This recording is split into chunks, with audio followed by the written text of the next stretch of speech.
So I'm going to respond to some of the hopes and dreams and questions that our peers put on our big feedback sheet from school.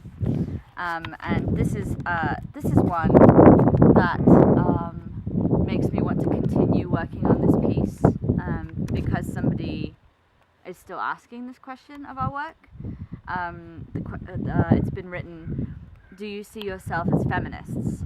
What does that word mean to you?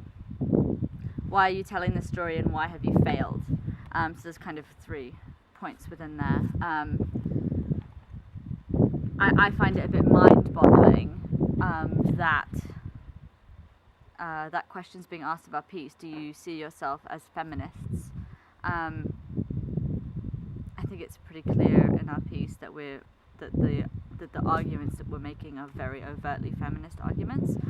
So the fact that this is being asked is a fuel for me to continue work on the piece and to continue to bring the piece to large audiences. I also really like this next one though, which is from the same person, which is why are you telling the story and why have you failed?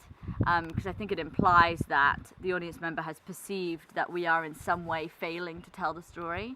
But something I love about our piece is that it's positive failure, which to me, if we're exploring the story of the Trojan women, speaks to the sort of vast and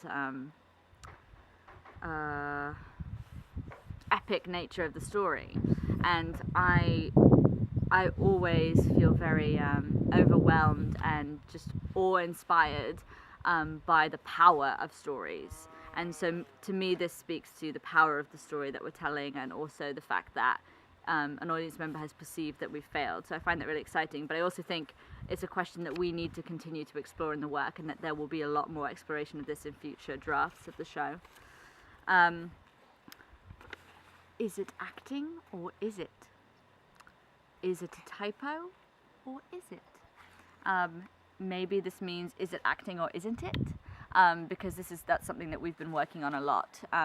Particularly in this most recent version of the show, we've tried to eliminate any moments that we feel like we are having to act, because it's supposed to be about sort of physiological responses that read as emotional responses, but it's a physical task. So I really appreciate that it's been pointed out that there are still moments that our reading is acting, and we need to continue work on that, so it's a nice reminder. And then very lastly, this is one that is in a way a note that I'm going to put away for myself to continue working on. Does anyone else but Tanya go through a physical change? And I think that's really interesting. We have in this most recent draft, I go through more of a physical change, and we make more of the me changing into the costume of the sort of, as Sylvia puts it, the Glenn Close baddie woman.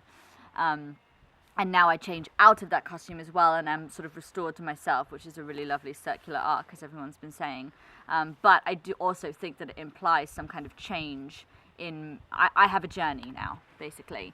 And so I really appreciate that. But Tanya, I think more so than all the other girls, does have a greater physical transformation. So we need to figure that out a little bit. So that's my little note to myself.